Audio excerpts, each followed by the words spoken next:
Hey there everyone. Today, I got a special story for all of you. About a year ago, I did a story by JoeDog93 called Don't Believe the Lies. We've never had a hold on this pandemic. It's a mouthful, I know, but it was a good story in its own right. The author loved it so much that he decided to write a sequel to it. And now, a year later, I think it's only fair that I read the sequel to this story for all of you. For those curious, I'm actually not the first person to read this.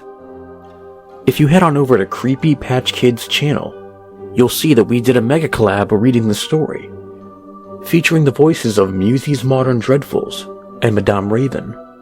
And of course, yours truly is also featured. Make sure to check the description down below. Without further ado, this is Patient Zero. True love is a complicated emotion that affects everyone differently. It makes a man do crazy things. It makes him want to risk it all. It makes him want to take on the world. And it makes him sick. Deathly sick.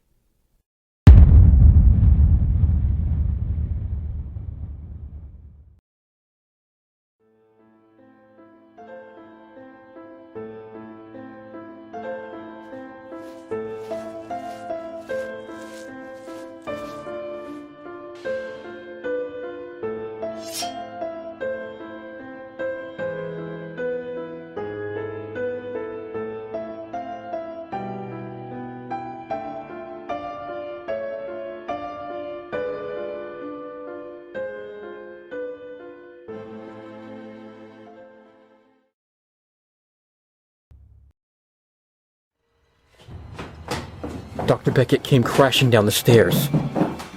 Samantha! Oh my god! How did you get out? This wasn't supposed to happen! We can still save you! The last thing John could hear, while his consciousness faded, was the radio, no longer static. Emergency broadcast in progress. This is not a test. The President has declared a nationwide emergency as civil authorities around the country are reporting record-high levels of rampancy among infected. Anyone showing suspected signs of illness should be isolated until further notice. Infected individuals are highly volatile and extremely dangerous. Stay indoors, close all windows, and await further instructions. If you or a loved one has been bitten, seek medical attention immediately. It was just like old times. John and Samantha would be together. Forever. And this time, he couldn't keep her away from him.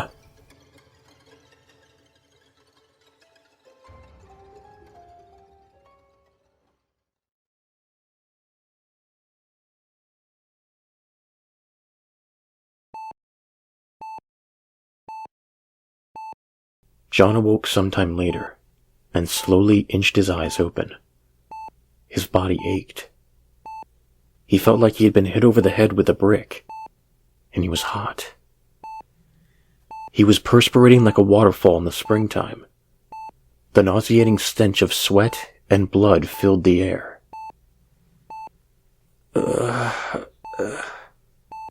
His head was spinning. He wanted to rub his face, but he couldn't. His arms were tied up to a cold metal chair. Sitting next to him in another chair was Samantha, but she appeared to be unconscious. A tennis ball was taped neatly into her mouth. Sunlight poured in and made his headache even worse. He wasn't sure how long he had been unconscious. Struggling to move his head, John did his best to take in his surroundings. He knew where he was, even if he didn't know how he wound up there in the first place. This was his old high school gymnasium. It was a haunting image into a world from long ago. Banner after banner still adorned the walls, annotating each big basketball game the school's team had been victorious in throughout the years. The gymnasium, though familiar at heart, was different now. It was cold and macabre. It felt more like a haunted house than a school. Some of the banner that once hung proud were now torn up and withering away. "Samantha, are you okay?" John moaned. Using every ounce of his strength, he tried to nudge himself closer to her, but it wasn't good enough. His body would not allow him any strength. It didn't have any to spare. He had been sick before, but not like this. This was new. This was miserable. It was like every cold, every flu, every hangover, all rolled up neatly into one unfortunate package. All he could do was scream. "Hello? Anyone? Please help!" The door at the opposite end of the room creaked open. The blurry silhouette of Dr. Beckett crept closer. "Damn it, John, save your strength. The more you struggle, the more it's going to hurt. No one else is here. No one is going to hear you. Don't kill me, please. Relax, you're delirious," Dr. Beckett said, as he retrieved a firearm-like object out of his pocket. "This is only to take your temperature." The thermometer pressed firmly onto John's forehead. It only took a few seconds to spit out the results. Christ, this isn't good. 39 degrees Celsius. In his other hand was a small cup of water. He pressed it to John's lips and tilted it forward. "This is for you. Drink." He was definitely back in school. Fever or not, he wasn't delirious enough to block out the nasty, metallic taste of the water fountain. And when you're burning up, you don't complain. He drank the water down in 3 swift gulps. When the cup was empty, Dr. Beckett tossed it aside and turned to Samantha to stroke her hair. "Sam, baby, you still in there?" Her head slumped forward, and she began to show signs of life. He planted a kiss on his daughter's head. He wasn't sure if she could recognize him anymore, but this kiss was more for him than anyone else. The doctor needed something to hold on to, however unlikely. He had to believe that his daughter was still in there, that there was a cure for whatever this milady was that turned his precious little girl into a feral animal. When she was fully awake, her demeanor changed at the snap of a finger, and if she hadn't been gagged, she might have bitten off her father's fingers. Her animalistic growls were masked by her gag. "What did you do to her?" John whispered. He could feel his energy draining with each new word spoken. "I didn't do a damn thing. She was already starting to get sick when she came home. I would have figured out what was wrong with her by now if you didn't break into my house and mess everything up." "This is ridiculous. You can't just leave us here like this. We need a hospital. I feel like death." "Absolutely not!" His piercing voice shrilled and echoed through the gymnasium. The very thought of going to a hospital was offensive. "The only thing a hospital will do is dope you up until you stop breathing. I can figure this out. I can help you. She got you pretty good in the neck, so it's going to hit you pretty fast. But if I keep the two of you here, I can do something. I just need some time to figure this out. I can save everyone. I can wrap this whole thing up inside a week." John took a deep breath and gathered his strength. "You're crazy." He didn't have many words left in him. He was tired and weak. But there was more to it than that. The very yearning to speak, to use language, was exiting his body, and a much more primal instinct was taking over. "You'll thank me for this later." The doctor retrieved a second tennis ball and gagged John. "In the meantime, I think the two of you will be happy here. Remember prom? That was the happiest I've ever seen Samantha. and I'll put that smile on her face again, no matter what. Tears began to fill the doctor's face. He turned around and strode towards the door. As soon as the door shut, his body gave out. He slid down to the floor, and the emotional dam he worked so hard on finally gave way. This was getting out of hand. More and more people across the country were getting sick. Could one doctor really resolve this all? Surely there were others who felt the same way.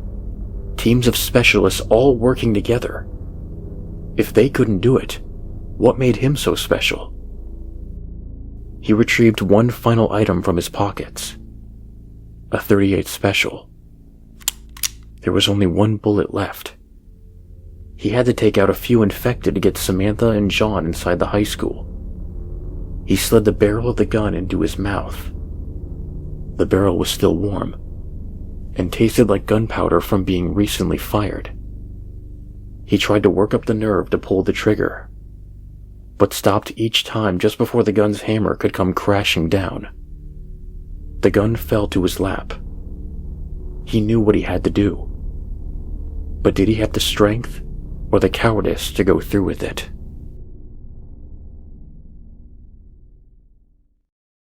Six months later.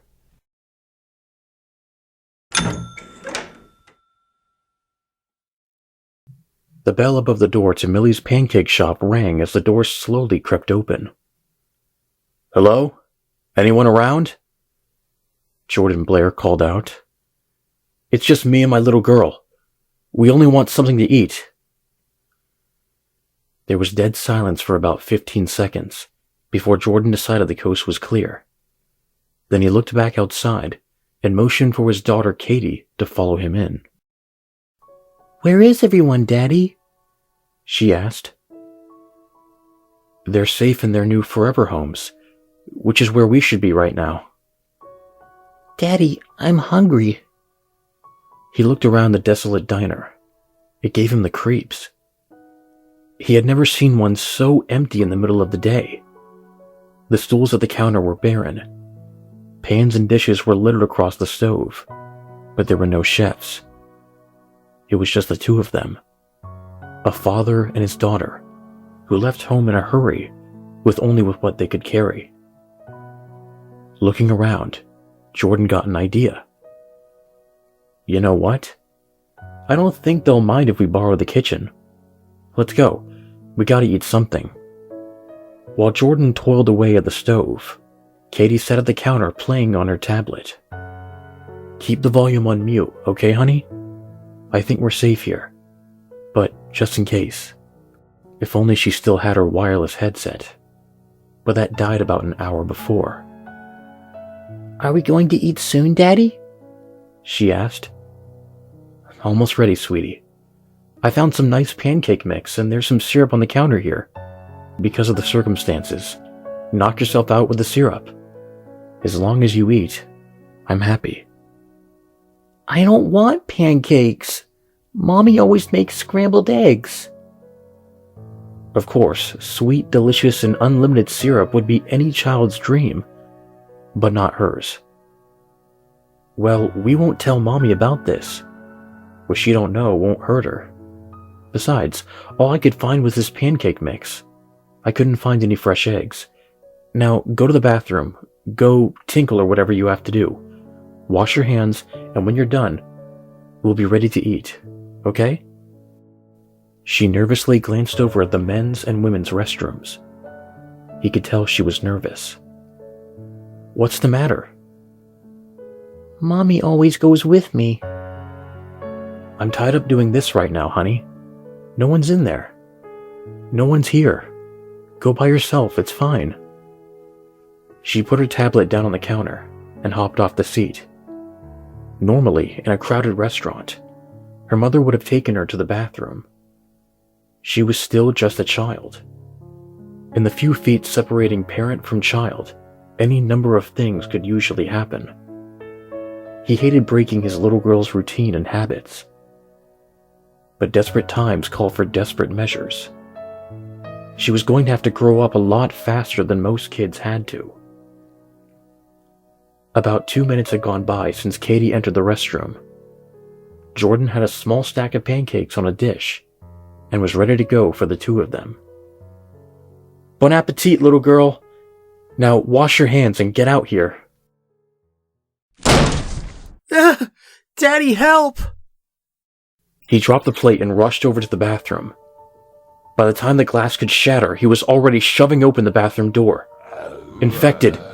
They were here too. Katie laid on the bathroom floor struggling for her life. If she hadn't had her backpack with her, she would have already been dead meat. The soft and stretchy nylon was the only shield she had. Hey, get off her! Jordan lunged forward and delivered a swift kick to the infected man's head, sending him flying back. Katie, quick, get out of here! I'll be right behind you. They were packing up the few things they brought inside with them when a loud thump was heard. Suddenly, the men's room door burst open. There were more of them in there too. They must have been trapped in there prior to their arrival, or they had gotten sick and succumbed to the infection inside the bathroom.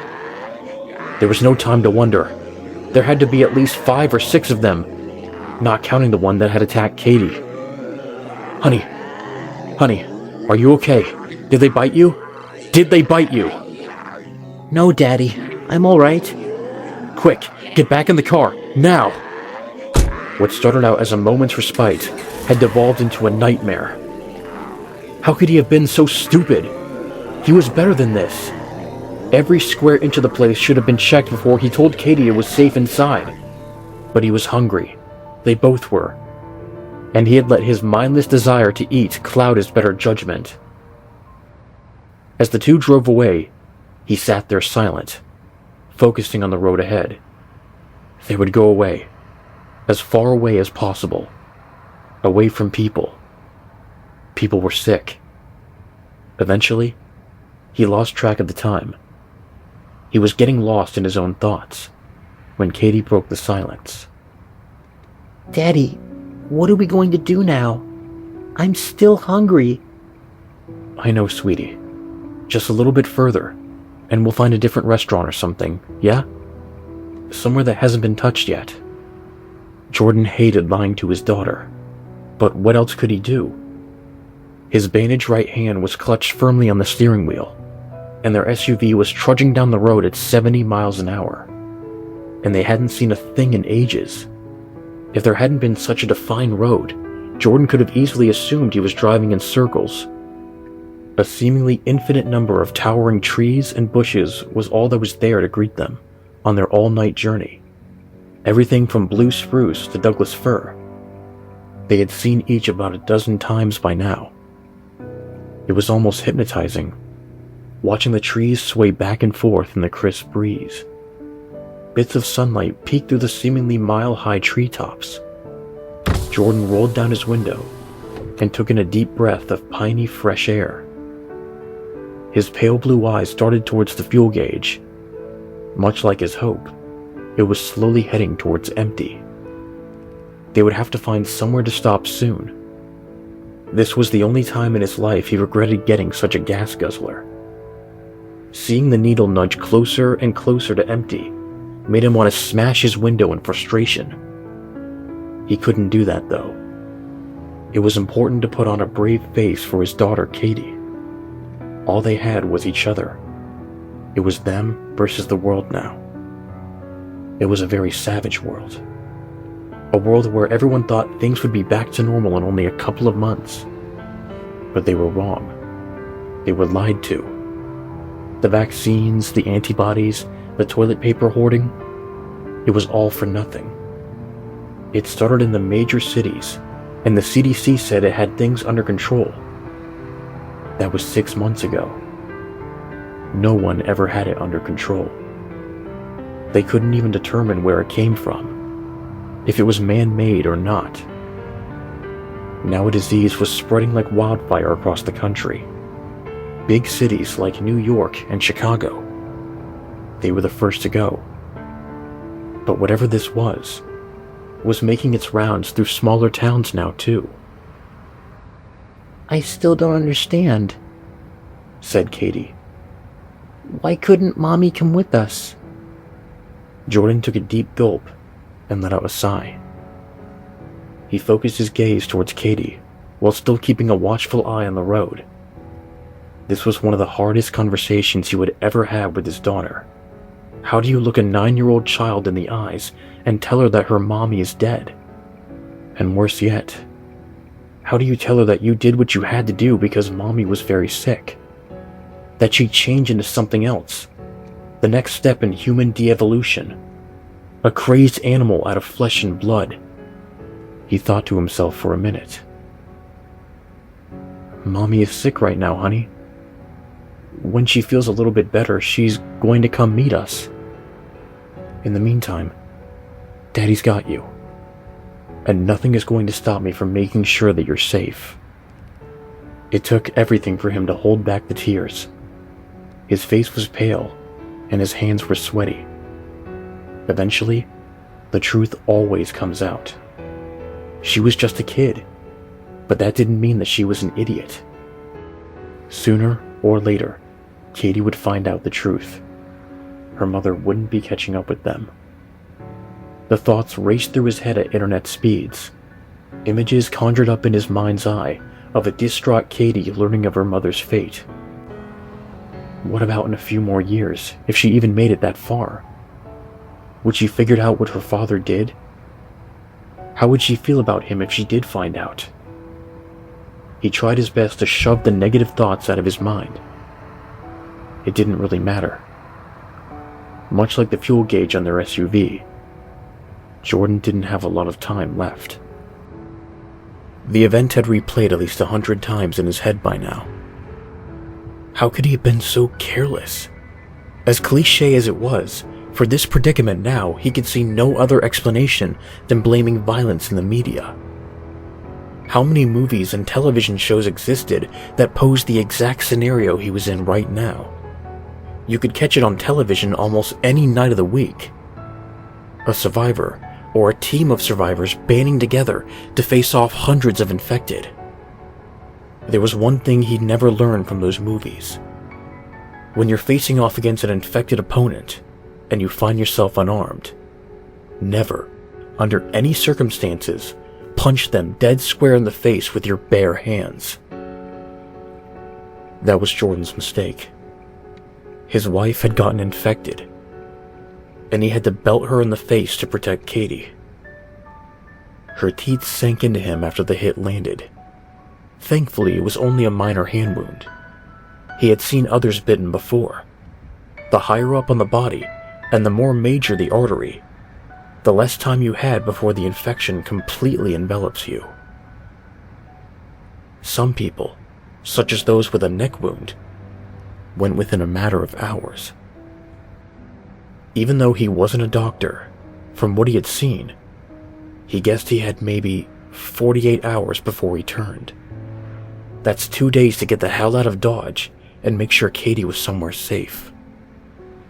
Daddy, can we turn the music on? And there it was. Something more dangerous than any apocalypse. The true pandemic that was sweeping the nation. Childhood boredom. Sorry, sweetie. The radio went out about 20 miles ago. So? So that means no music. What about we play a game? I spy with my little... Daddy has to keep his eyes on the road. There's a lot of bad people out there right now. They can be anywhere. Can't you just play on your tablet? The charger's in the back seat.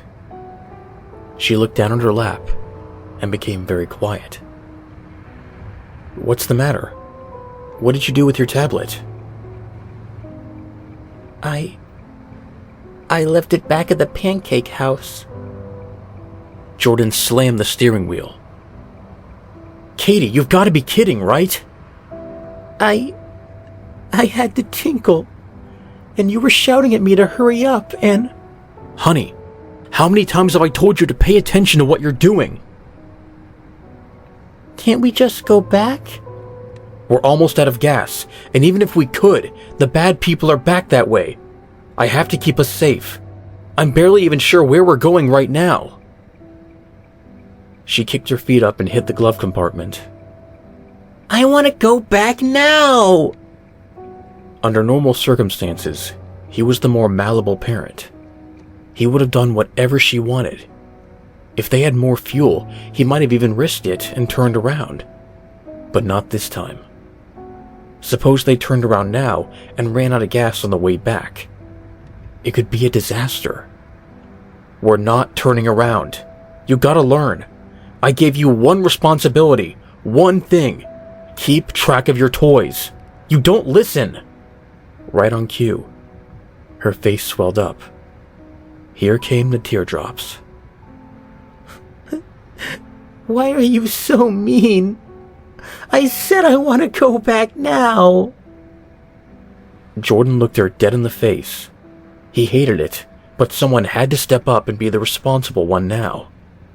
Sweetie, I'm warning you, please don't start. I said I want to go back now. We can't. Maybe now you'll learn to listen to me. This is not fair. Katie, don't start with me today. I can't deal with this shit. Daddy, look out! Jordan turned his attention back to the road, but the split second he looked away was 1 second too many. They went careening head-on into a tree that had fallen on the road. As the car slammed into the tree and defied the laws of gravity, time slowed down. Jordan did his best to throw his hands in front of Katie. So, this was it. This was how it would all end. A silly argument over a tablet. If there was an afterlife, what was Jordan going to tell his wife when they met again? Sorry our daughter is joining us so early, honey. I couldn't control a crying child and crashed the car. About an hour later, Jordan regained consciousness. He couldn't remember what time it was when he last checked his watch, but he knew it was light out before the accident. His bloodshot eyes stared back at him in the rearview mirror, as he hung there upside down. As soon as he could move, he directed all of his attention to Katie. Katie? Honey, answer me. Come on, wake up. Wake up. Open your eyes. She winced in pain. Daddy? Daddy, what are we doing here? Somehow he managed to spit it out through the intense pain. I hit a tree, sweetie. Stay very, very still, okay? I'm gonna get out of the car, and I'm gonna come get you. Jordan unbuckled his seatbelt and plummeted to the roof of the car. The glass on the driver's side window was already starting to shatter, so it only took one swift whack with his elbow to bring it cracking and crunching apart. He crawled out and slowly rose up to his feet. He looked much worse than he felt. His t-shirt and jeans were stained with blood, and he was covered in bruises, probably in more areas than he could notice when fully clothed, but nothing was broken. Gently putting one foot after another, he staggered over to the passenger side. See that, honey? What did I say? This is why we wear our seatbelts. If you weren't wearing one, you could have gotten hurt. Katie was clearly in pain, but at least she was alive and conscious. But I'm hurt now. Well, yeah, but you could have been hurt worse. When I say buckle up, we buckle up. In under a minute, he had her safely outside of the car. All right, honey, are you okay? Can you walk? He asked. She took a couple of steps forward, recoiling every time she put weight on her left foot. My leg hurts. I know, sweetie, but I don't think anything's broken. Just go slow. What are we going to do now? Jordan spun around and did his best to survey the immediate area. Suddenly, an unfamiliar voice filled the air. Hands up! Don't move, damn it! 3 men emerged from within the trees carrying rifles. They were dressed in camouflage and blended in neatly with the greenery of the area. The one shouting must have been the leader. He was tall and lanky. The second one was fat and covered in sweat and tattoos. The final guy was bald and had 3 teeth to his grotesque smile. The collapsed tree trunk on the road. It must have been a trap. and they drove right into it. If the three of these guys could be invisible like that, who knows how many more they could have been out there? Jordan threw his hands in the air, and Katie huddled behind him. This was just the danger he had been warning her about. When certain people started to get sick, others started getting desperate. These guys didn't look sick, not in any physical way, but they had that look about them. That animalistic look of desperation burned deep in their eyes, in their souls. Jordan had no idea how many men they had trapped and killed before, but his instincts told him they wouldn't hesitate to do it again. Figuring the one shouting must have been the leader, Jordan spoke to him, trying to de-escalate the situation. "Look, mister, we don't want any trouble. We're just trying to get somewhere safe. My daughter and I are hurt. I got distracted while I was driving." "Sucks to be you, pal," the leader responded. "Now empty your pockets. What do you got on you?" Jordan fumbled through his wallet. "I got about $100 left on me. It ain't much, but it's all yours. Just take it and go away. Please don't hurt us." The leader smacked the wallet out of Jordan's hands. It tumbled down to the side of the road, splashing into a puddle. "You trying to be a wise guy or something? That ain't worth nothing these days. Where's your food? If you made it all the way around here, you had to have packed for the road. You gotta have something in this crushed up tin can of a car over here." That's what this was about, of course. It couldn't have been about money, but it was worth a try. Cash wasn't king anymore. It had about as much worth now as Monopoly money, or the toilet paper that everybody started hoarding at the start of the pandemic. True wealth these days was just being able to keep your stomach full. But what was going on? They had the guns and the ammo. Why not just hunt for food? Out here, there had to be plenty of deer or literally any wild animal if they were hungry enough. "Look, mister," Jordan begged and pleaded. "I feel your pain, but I promise we don't have anything. My daughter and I are starving too." "That's bullshit." The lead bandit raised his rifle. "You got something on you, and you're gonna give it up or I'm gonna blow your head off." It was no use. They were drunk with power and crazed by hunger. Money was of no use to them anymore. Jordan had nothing to barter with. There was no way out. "Katie, quick! Daddy knows your leg hurts, but I need you to run. Just get out of here!" She scurried away as fast as she could, trying not to collapse from the pain. "Get after her, boys," said the bandit leader. "I'll finish up with her daddy. It's probably better she don't see what's coming to him anyway." "Wouldn't it be better to forget her?" asked the third bandit. "What are we gonna do with a kid? We can't feed ourselves." The leader rolled his eyes. "Do I gotta think of everything? Right now, we're just three assholes down on our luck. If we got a kid with us, people will let their guard down easier. Get friendly with us. Now go after her. Her leg hurts and she won't go very far." The two men lowered their weapons and disappeared back into the woods. Jordan's eyes swelled up with tears. "Please, I'm begging you. Just please leave my daughter alone." "Shut up and get down on your knees. You don't want to share your food with us? This is what happens." When staring down the business end of a rifle, time slows down. Everything felt like it was in slow motion. Jordan could see everything frame by frame. His heart raced 1,000,000 miles an hour.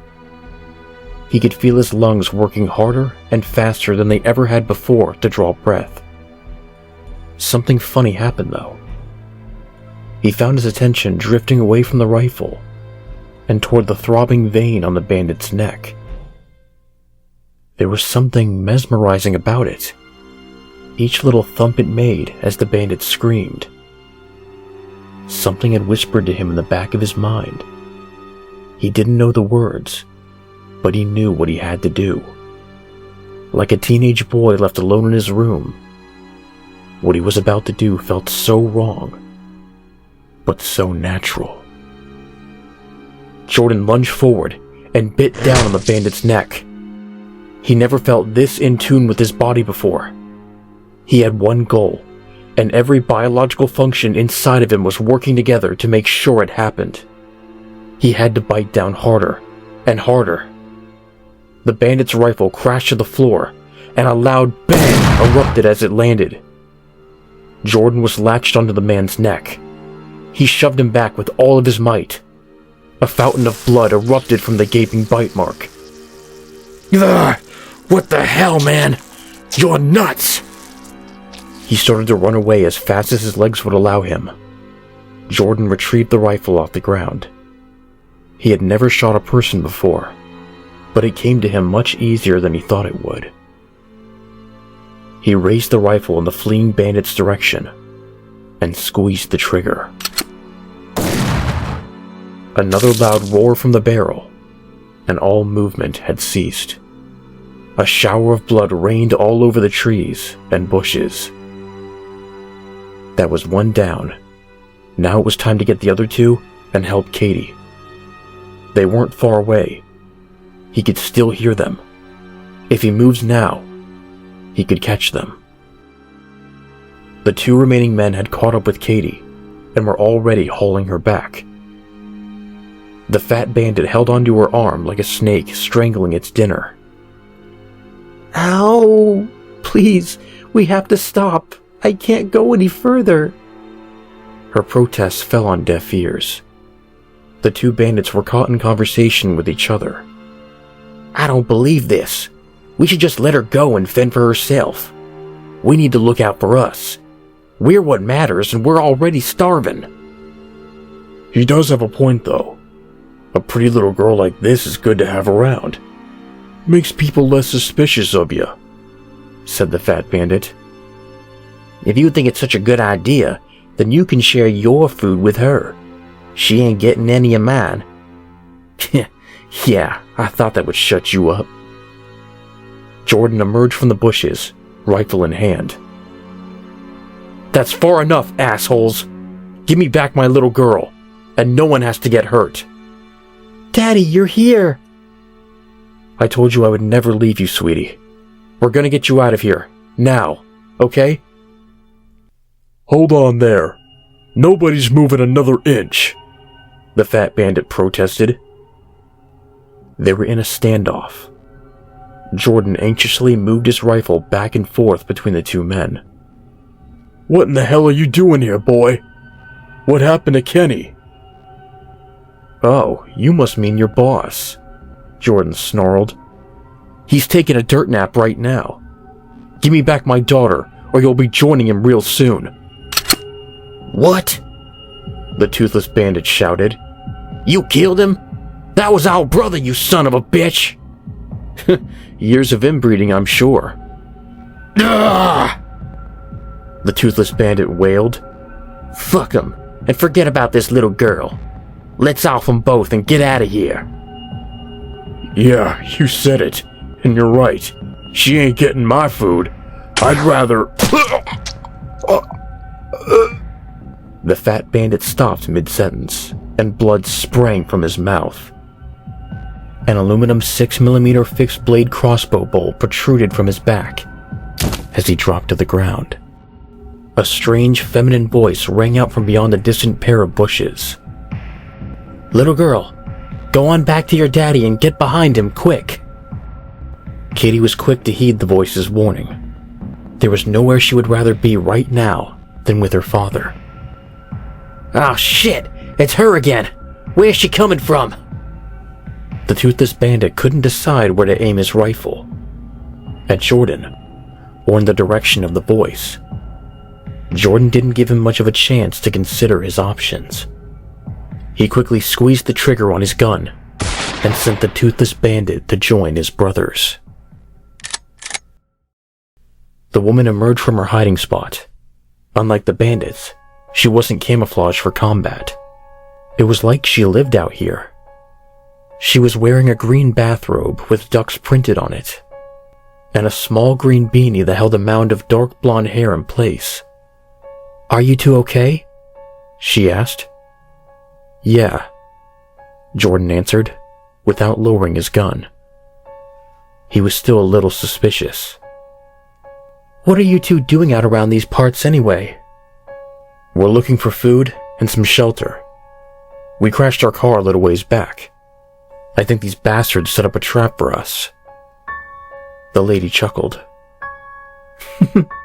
"You wouldn't happen to mean that tree trunk on the road, would you? That was one of mine." "Well, what the hell did you do that for? You almost killed me and my daughter here." "Ain't my fault you can't drive," she said. "I've been working on that with my tractor the last couple of days, trying to block off the road. Although it's not like too many people come round these parts nowadays anyway." Jordan aimed his rifle at her. She raised her crossbow. "I know. You're pissed my trap busted up your ride, but trust me, I did you a favor. That GPS garbage, the government is tracking every one of us right now. This is all a game to them." Oh, great. One of those.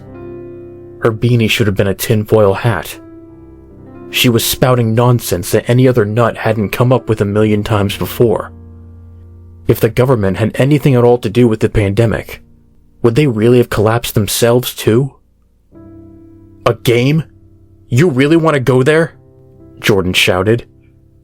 "My daughter and I are fighting for our lives. This isn't a joke." "Cool your jets. Take it easy. I just saved your skin." "I could have handled those guys." "Oh, really?" she asked. "Have you ever even fired a gun before this?" Maybe not, but he did just bite someone to death. Jordan thought to himself for a minute. "You really want to save our skin? Help us get through the rest of the day. Do you have shelter?" "If I hadn't come along, you and your daughter wouldn't have been breathing. I helped enough. What's in it for me to keep carting you two around?" Jordan was brash in his response. "I'll let you keep breathing. This may be my first time, but I hear practice makes perfect." "Well," she continued. "Fine. Come with me. I have a house not too far away from here. It is out of the way. You and your daughter can rest and get something to eat. Don't tempt me, though. You even breathe funny, and I'll end you." Katie's eyes widened. "You have food? Do you really mean it?" The poor hungry little girl could hardly keep herself from salivating as she spoke. "Of course, little lady. I'm running low, though." "Is your place far?" Jordan asked. "Not at all." He sighed. This wasn't ideal, but at least Katie could have a place to rest and get something to eat. "All right, we're cool." "Nah, we ain't cool. What's your name?" "I'm Jordan, and this is—" "I'm Katie. I'm 9 years old, and I like Minecraft." "Well, my name's Madonna, and no, not like the singer." The woman answered back to them both.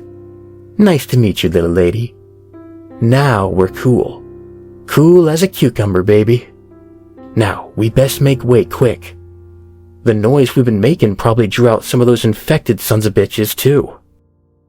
Jordan couldn't help but smack himself across his bruised forehead. "Are you shitting me?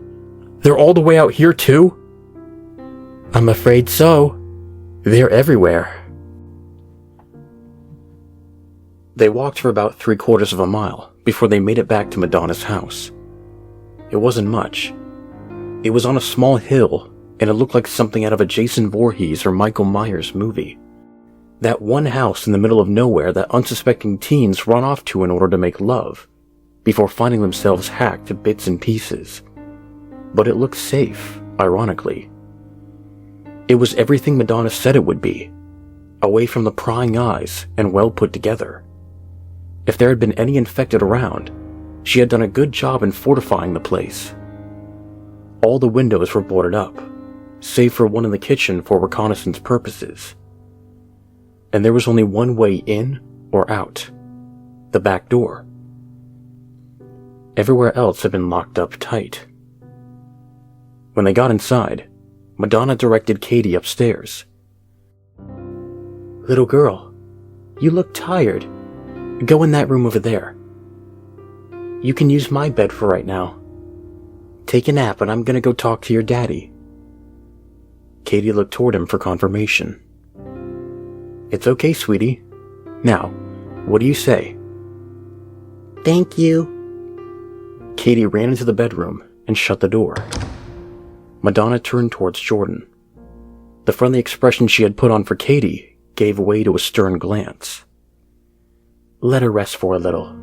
Dinner won't take long. I hope you like corn, 'cause that's all I've got left. Deal with it. My husband, Lord rest his soul, he passed on before things got out of hand. Always used to ask me, 'What you gonna do with all that corn? You must be crazy.'" Oh boy, if only he knew. Jordan took a sip of his glass of water. A strong, bitter taste filled his mouth. "Not used to well water, I take it?" "Well, yeah, I guess not. But it's something else. It's something."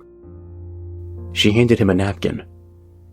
"You have blood on your face." He had completely forgotten about chomping down on the bandit leader's neck. That must have been the horrible taste. The taste of flesh and blood. He rinsed out his mouth and washed his face. "Are you all right? You hurt?" she asked. What would he say? That he was infected? That his most feral senses were starting to take over? No. One of those jerks smacked me in the mouth pretty good. Knocked out some of my teeth, I think. While they were talking, Madonna was finishing boiling the last of her corn. She set 3 glass dishes on the table and gave each of them the biggest helping of corn that could be afforded. "So how did you guys end up all the way out here anyway?" Jordan didn't like to think about it. The thought of their struggles made him weep. But it was a natural question in a situation like this. When you meet up with somebody in a similar circumstance, it's always a natural reflex to go, "So, what's your story?" He let out a sigh and began. "It was about a week ago, back where I came from. Some idiot doctor decided that it was a good idea to lock up some kids in a high school gym. They got out and started making people sick. As a precaution, they closed all the schools. He began to take more shallow breaths. It was me, Katie, and her mother. We were going to enjoy playing hooky together.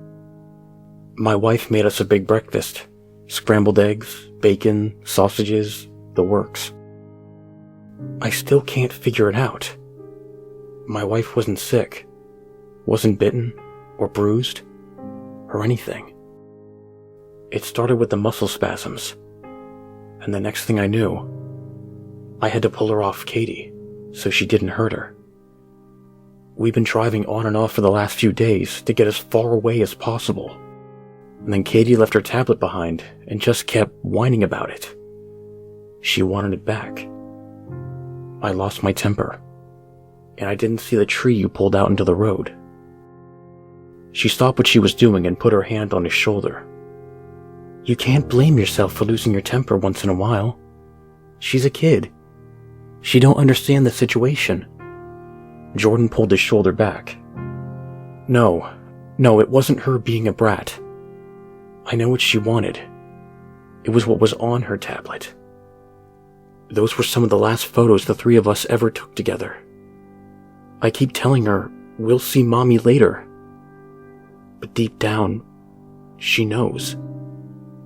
Kids are smarter than we give them credit. There was no holding back anymore. He couldn't pretend that everything would be okay anymore. He had to get this burden off of his chest. It had finally struck him down. It was he who grabbed Madonna this time. "God forgive me." he proclaimed through muddled tears. "I had to beat my own wife to death. In front of my little girl." Madonna managed to pry him away. "That's enough. Quit acting like a little girl. You had to do some stuff you ain't proud of. We all have. You best keep yourself together for the sake of your little girl. Those things out there, they smell the fear, weakness. It's survival of the fittest. If you can't hack it in this world, I won't hesitate to cut your throat if it means saving my own skin." As abrasive as she was right. Whatever he was feeling, he had to remember to be strong for his daughter. Maybe Madonna was just what Katie needed. Another woman in her life. Another woman in her life. A strong woman who would help her to grow up in the dangers of this new world. They let Katie sleep for about a half an hour more before they woke her up for dinner. Everyone ate in silence. Jordan played with the corn on his plate. He thought about what Madonna had said to him. Although he felt better having an adult to talk to, he didn't really have much of an appetite. The infection was slowly getting worse, and he could feel a fever breaking out. However, he still forced himself to eat some for appearance sake. Whether he wanted to admit it or not, nothing tasted as good as that bite to the bandit's neck. Soon, he would have to leave Katie too, walk into a small corner in the middle of nowhere somewhere, and either let the infection run its course or put a bullet through his own head. How would he break the news, though? There was no easy way to say it. How would Madonna react to him saying that he was infected? He was already guilty of lying by omission. What if it freaked her out? For all she knew, Katie could be sick too. She could kick the both of them out. Jordan couldn't let that happen. Katie needed to be safe, and this was the safest they had been all week. While he was pretending to enjoy his food, he decided what he would do. He would wait until the night, give his daughter a hug and kiss while she slept, leave a note for Madonna, and go outside, as far away as he possibly could, and accept his fate. It was a decision that he needed to make for everyone. It was the only way. When the time read 2:30 a.m. on his watch, Jordan decided it was time to go. He could feel his body ache, and he could feel his temperature still rising. The end was near. Katie was asleep and comfortable, and most importantly, safe. He stroked her hair and gave her one last kiss. This leaving her was the toughest decision he had to make, but it was for her own good. He couldn't risk making her sick too. Making as little noise as he could, he ransacked drawers and cabinets until he could find a pen and paper. He scribbled out the most apologetic note that he could, how he was sorry for keeping such a big secret, how there was no one left for Katie, and that she was going to need someone to look after her, how he felt Madonna was best suited to look after Katie, conspiracy theories aside. He slung his rifle around his back and prepared to creep out the back door. He would get as far away as he could, and when he didn't have the energy to move anymore, he would lay down, enjoy one final sunrise, and slip into insanity. He could barely twist the knob on the door before he heard the floorboards creeping behind him. "Where in the hell do you think you're going?" He thought quickly. I heard a noise. Something is out there." "Good on you staying sharp like that. But it was just the generator. Must be out of gas. I'll go fire things back up. We'll need it if we're going to have running water in the morning." He noticed she was carrying 2 big cans of gasoline. How much fuel does that thing take? "It's not just the generator by the shed that's the problem. I gotta get down the hill and get to the well. The water pump needs gas too," Madonna explained. This turned out to be a blessing in disguise. She hadn't noticed the note he left for her yet. He could go outside, help her get the water running again, and then slip away into the night. Kill two birds with one stone. "Well, let me go outside with you," said Jordan. "You handle the generator by your shed, and I'll go downhill and take care of the water pump. It'll be faster. It's dangerous to be out there at night." She made no complaints, as she loaded up a snub-nosed revolver and concealed it under her bathrobe. "If you insist, but you better start hauling ass. As soon as you get that generator started, we're going to be making an awful lot of noise. If there are any infected out there, they're going to be on us like flies to shit. And you're sure Katie is safe in here?" "I had the door reinforced. As long as it's closed, ain't nobody getting through. And I don't think those things are smart enough to try the knobs." This was it. The moment of truth.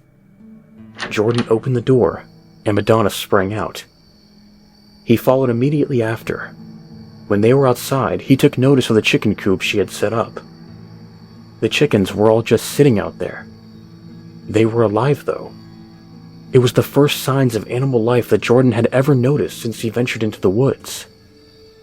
"Hey, what's up with your chickens?" "To tell you the truth, I ain't sure. Those things never snatched them up. I'm waiting for those suckers to lay eggs, but they're slacking on me. You know what I can get for some fresh eggs these days? People are killing for those." She handed him a can of gas. "All right," he confirmed. "I'll head downhill and I'll see you in a couple of minutes." 10-4. He knew he didn't plan on coming back. His energy was draining faster and faster. But he wouldn't let Katie go without water. At the bottom of the hill, the rustling of leaves of maple trees made him feel chillier than he already was. There was something about that gentle noise that just gave off autumn vibes. With all of his might, he heaved the can of gas up and tried to get the water pump as full as possible. Madonna had only gave him about a 20-second lesson before he took off down the hill. He was losing his senses, but hopefully his memory was still working okay. Whatever he did, it worked. It took a minute, but the water pump roared to life, and he could hear the generator doing the same just up the hill. It was the other sound that he didn't like. It was the bang, bang, bang of a snub-nosed revolver. Uphill, a group of 6 infected were running towards Madonna. These guys weren't fresh. Whoever they were when they were healthy had been totally consumed and forgotten. Their skin was dehydrated and wrinkly. Their eyes were extra dilated and bloodshot. They let out a monstrous roar and sprinted faster towards her. Her gun roared 4 more times. That was 4 down, and 2 remained. Amidst the chaos, her gun was knocked away. An infected came inches away from biting her in the arm when suddenly the sound of a rifle filled the air. Jordan had gotten there just in time. He fired another shot and took out the last remaining infected. "Is everything done?" he asked. She stuttered to answer. Yeah. All right, come on. Let's get you back inside." He bent down to lift her up. While hoisting her up, she noticed that she had blood leaking off of her. Please let it not be her blood. Anybody else's blood but her own. He took off her beanie and gently stroked back her hair. His worst fears were confirmed. A big, gaping bite mark. And not just anywhere. Right on the neck. The worst spot. She was going to turn. And fast. "Madonna. You. He was at a loss for words. She reached back and felt the wound on her neck. "Well, shit. Looks like my luck ran out with the water. I can't stick around, but you're welcome to hold up in my place. Look out for Katie. She's a sweet kid. And Jordan, don't beat yourself up. You're one hell of a dad." better than my old man in every way." She raised her gun and put it in her mouth. One bullet left. It was all she needed. "Hey, big brother. You watching up there with your drones and your spy balloons? You got what you wanted. This is the best form of population control I've ever seen." The hammer on the gun inched forward. "Madonna, hold on. Just wait a minute." The gun roared to life. And that was that. This was the second time now that someone else's blood and brains were all over his face. With all the noise, more infected were becoming soon. He was an open target if he didn't get moving. But what was the point? There was only one thing he wanted to do, and he failed at it. Ugh! He cried out in agony, smashing his fist into her lifeless corpse. "It wasn't supposed to happen like this! You were supposed to take care of her, son of a bitch!" As he was pounding on her corpse, he felt something cold and stiff in her shirt pocket. It was the keys to the shed. For what purpose, though? The generator was only on the outside. What did she have in there? He took the keys and slowly opened the shed doors. He couldn't believe his eyes. Inside rested a brand new pickup truck, with all the options you could ever ask for. Keys rested in the ignition. This couldn't be real. Jordan had to be having a fever dream, brought on by the infection. Surely if she had a car, it was broken. Wrong again. The car started right up. What was she thinking? Why have a car and not use it? Why not mention it to him? They could have gotten the hell away from there. The GPS. Her stupid conspiracy theories. If the infection didn't drive him insane first, Madonna's paranoia would. His sweaty, feverish face turned blood red, and he smashed his hands against the steering wheel. "Are you fucking kidding me?" He cried out into the open air. "You and your goddamn conspiracy theories! You made me waste all night!" One final smack hit the dashboard. He didn't know how it happened, but the radio jolted to life. A faint voice cried out over the static. "This is Doctor. If anyone can hear me, the answer to the infection is here. I have plenty of food, plenty of water, and plenty of room. You can find me at..." Jordan punched in the address on the truck's GPS. Screw government interference.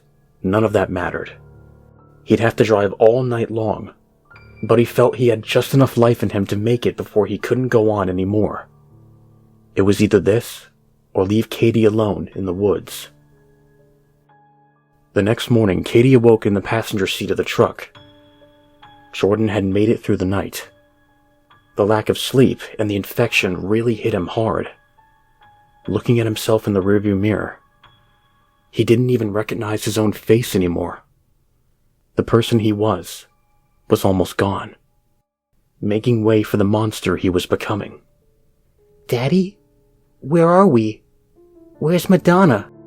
she asked. Old habits die hard. She stayed behind. One of her chickens laid a bunch of eggs. She's meeting us later, he said. Finally, they arrived at their destination. This was weird. It was a nice suburban neighborhood, but it looked odd in the context of the pandemic. Everything was eerily neat and clean.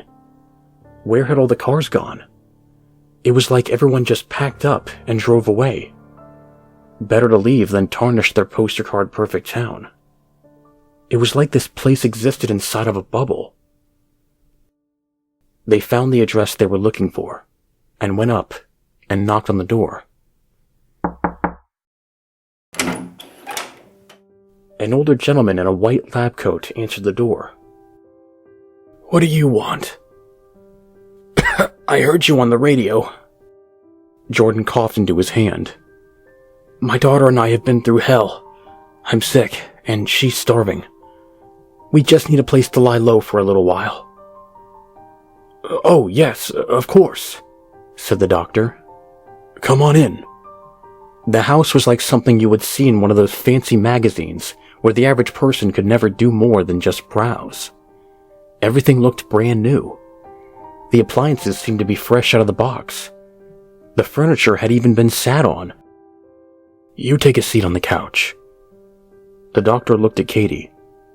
"Little girl, I just fixed some breakfast. You're welcome to help yourself while I speak to... I'm her dad. My name is Jordan." Jordan answered. "Just go dig in, Katie. It's been ages since you've had a proper breakfast. I'll only be a minute." The doctor made sure that Katie was out of the living room before he spoke sternly to Jordan. "Okay, I don't want to upset the girl. She reminds me of my own daughter.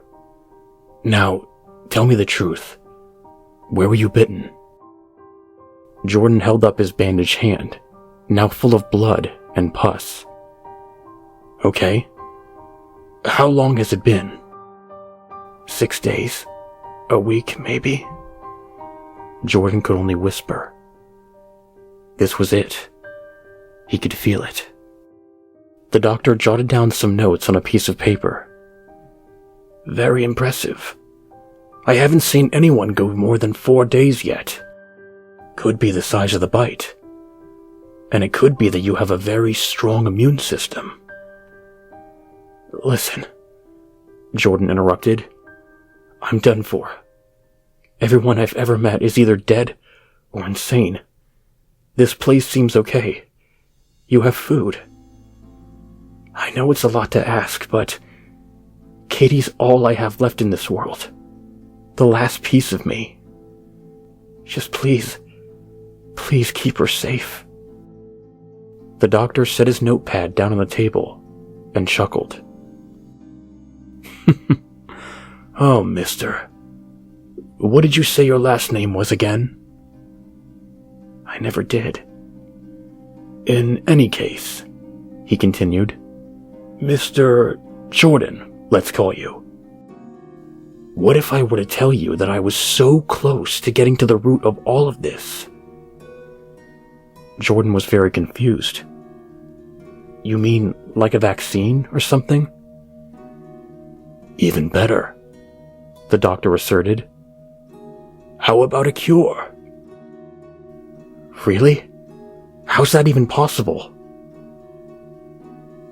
"Well," he explained, "we've had it all wrong this entire time. We've been focusing too much on transmission via biting, that we forgot all about the source of it in the first place." "Have you figured out where it came from?" "Precisely. It's the poultry. Haven't you noticed that chickens aren't laying eggs like they used to? Even eggs properly fertilized. There is something wrong with them. They either won't hatch at all, or the ones that do, well, I'll spare you the gruesome details, but it isn't pretty." It all made sense now. His wife's last breakfast, the chickens on Madonna's farm, the egg shortage. If Jordan had the strength, he would leap off the couch. "Okay, so now you know where it comes from. What's next?" "I'll just need a couple more subjects to run some blood tests on. My daughter was sick too. Her name was Samantha. I came so close, and her idiot prom date messed up everything. Destroyed vials of medicine, and got the whole town infected. I had my lips wrapped around the barrel of a gun. I wanted to give up, but I thought to myself, no. Keep going for the sake of your daughter. When you love your children, you'll do anything for them. Don't you agree?" Jordan had lost his voice. It was too hard to answer. "Now, with you here, we can run some tests on you and your daughter. I must say, I'm very interested to see how the body behaves in the first few minutes to hours after contaminated product is ingested. And now, I don't have to endanger myself. I have found a new Patient Zero. Jordan closed his eyes, and he was losing consciousness. Any word at all to grab Katie's attention. If he could take in one last deep breath, he could shout out, "Stop!" But it was too late. Each thump of his heart, each shallow breath, any humanity left in him, drained away. He was not human anymore, only vaguely in appearance. If he had hung on 1 second longer, he might have been able to warn his daughter. The last thing he could hear was Katie proudly exclaiming, "Daddy, this is so good. These are just like the eggs that Mommy used to make."